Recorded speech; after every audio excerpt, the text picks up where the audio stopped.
establo más pobre en Belén, una madre que arrulla a un bebé con un canto de adoración, admirada de poder tener en sus brazos a su Salvador. Hola hermanos, del día de hoy, 3 de enero del 2023.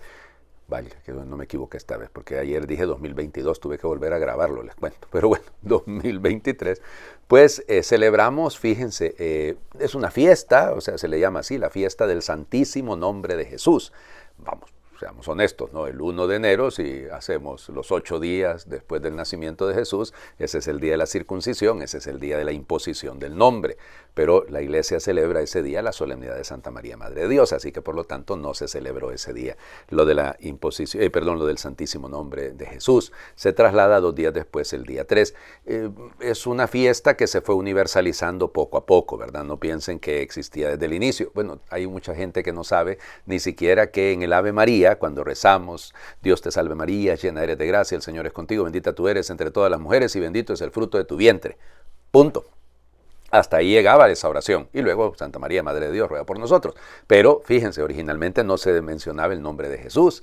Entonces eso se añadió. Eso fue gracias a la predicación de San Bernardino de Siena, que es el gran promotor de este monograma, el nombre de Jesús, IHS, que, ay Dios mío, tiene un montón de explicaciones. Jesús, hominum salvator, es el Jesús, el Salvador de los hombres. Otros hacen una reflexión un poco más profunda, pensando que es el nombre de Jesús, así como el ictus del pescadito, ¿no? Que tiene el nombre de Jesús, las siglas del nombre de Jesús. Entonces también lo hacen como que si la primera I y la S son la síntesis del nombre, pero que hace una explicación de qué es el ictus. Ya les digo, los jesuitas, por ejemplo, adoptaron este monograma, le añadieron una cruz arriba de la H y además 3 clavos, ¿no? Abajo. También otra explicación con eso, que realmente no eran los 3 clavos del Señor Jesús, porque los de los pies y los de las manos, sino que hace referencia a una V que se hace para indicar aquello de in hoc signius vincis, aquello que supuestamente, según dice Lactancio, ¿verdad? Y no sabemos exactamente, y lo dice Eusebio de Cesarea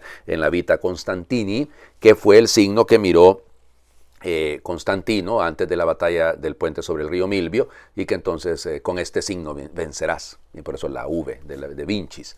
Bueno, no lo sabemos. Lo único que sí sabemos, como les digo, es que San Bernardino de Siena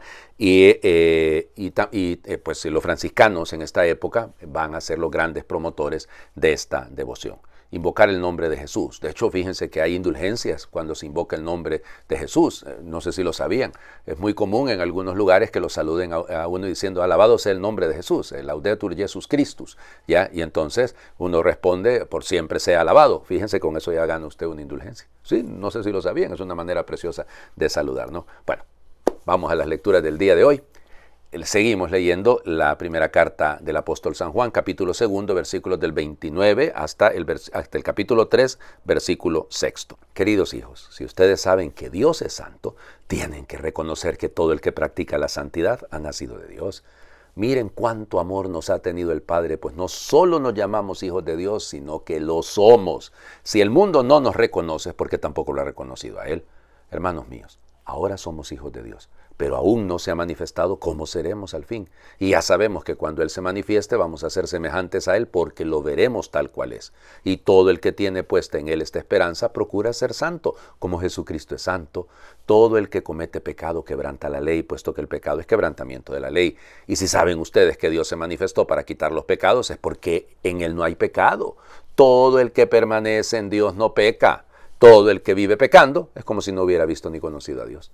Palabra de Dios, te alabamos, Señor. Miren, yo tengo que admitir que es bien complicado en este espacio tan pequeñito, si se quiere, tratar de explicar lo que está detrás de las lecturas. Alguno de ustedes me ha sugerido para el inicio del año, me lo dijeron así, padre, es que usted va explicando cada lectura y entonces no es como una homilía que al final de todas las lecturas se hace una reflexión y todo. Yo prefiero hacerlo así porque, primero, perdonen que voy a sonar bastante egoísta, me sirve a mí como meditación personal y me sirve para ayudarles a ustedes. Esto no es una predicación en el sentido de una homilía, no es un sermón como dice la gente, no, sino que se trata de que juntos meditemos la palabra del día. Entonces, ¿por qué no hago esto? Porque ya les digo, algunos me decían, padre, lea de un solo la primera lectura, lea el Salmo y leas el Evangelio y luego hace el comentario.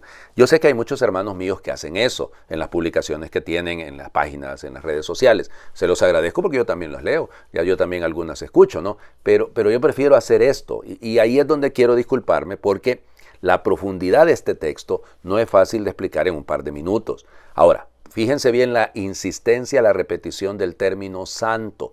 Dios es santo. El que practica la santidad ha nacido de Dios. Y fíjense, el que tiene puesta en Él su esperanza, ojo, nótenlo, su esperanza, procura ser santo, como Jesucristo es santo. O sea, se nos está insistiendo en este espacio tan pequeño en el llamado a la santidad.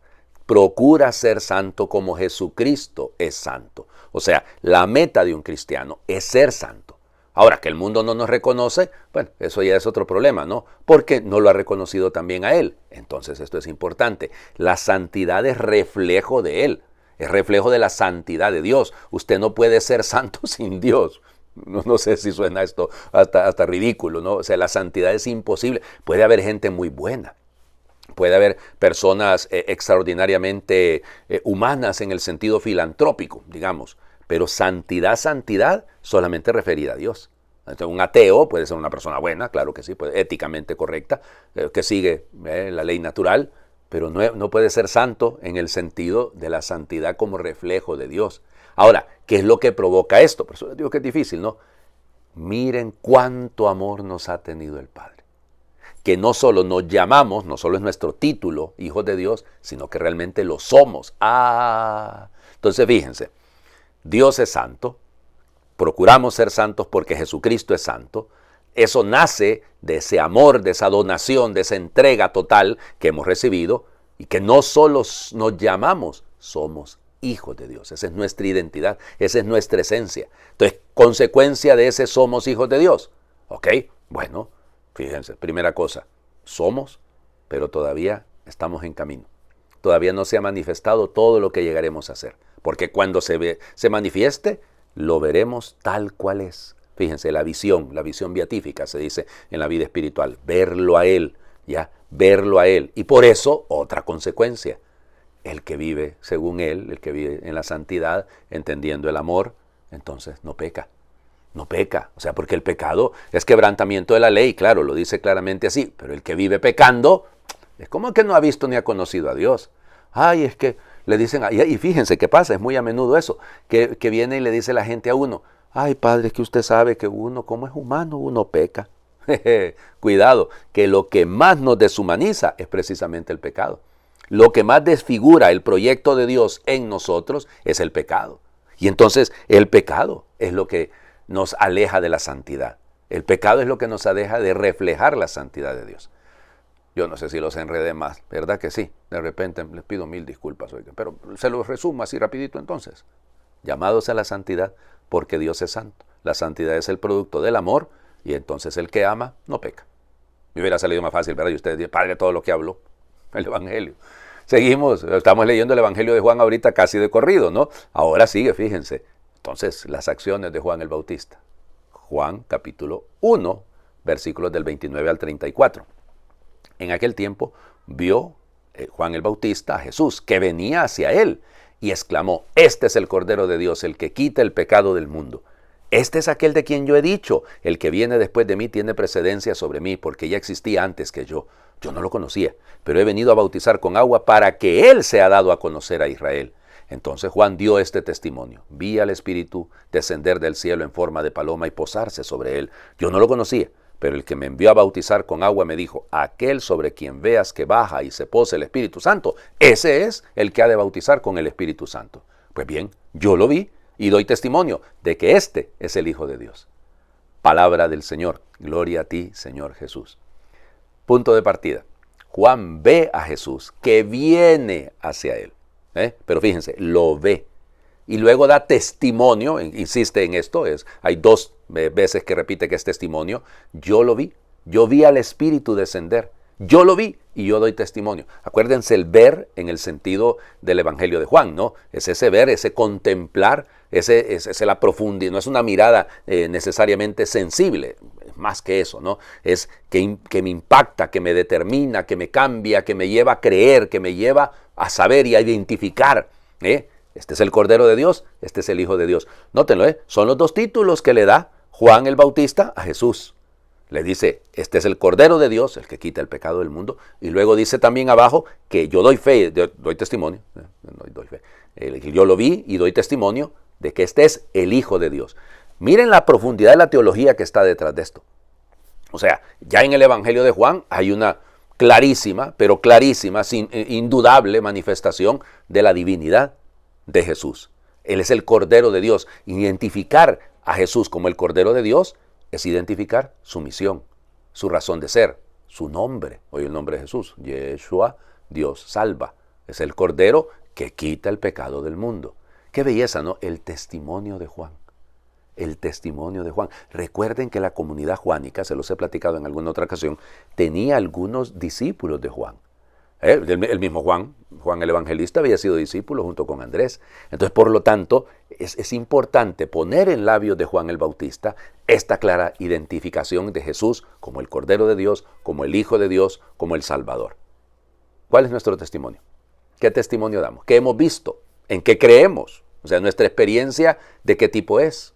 Porque si nuestro testimonio no nace de la experiencia concreta del encuentro personal con el Señor, es una repetición vacía de conceptos que los hemos copiado de otro, pero que nosotros no hemos asumido.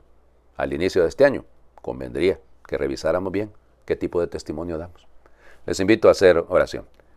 Dicen por ahí que si hay Dios está lejos, que el amor no funciona, que la paz es un sueño, que la guerra es eterna y que el fuerte es el dueño, que silencia al cobarde y domina al pequeño. Pero un ángel ha dicho que está cerca de mí. ¿Quién cambia todo esto, tan frágil y tan grande, tan débil y tan nuestro? Dicen que está en las calles, que hay que reconocerlo en esta misma carne, desnudo como un verso, que quien llega a encontrarlo ve desvanecerse el miedo, ve que se secan las lágrimas, ve nueva vida en lo yermo. Dicen por ahí que si hay Dios está lejos, pero tú y yo sabemos que está cerca, en tu hermano, y está en ti, muy dentro. Amén. Señor esté con ustedes y les bendiga Dios, el que es Padre, Hijo y Espíritu Santo, y su bendición descienda y les acompañe siempre. Alabado sea el nombre de Jesús, por siempre sea alabado.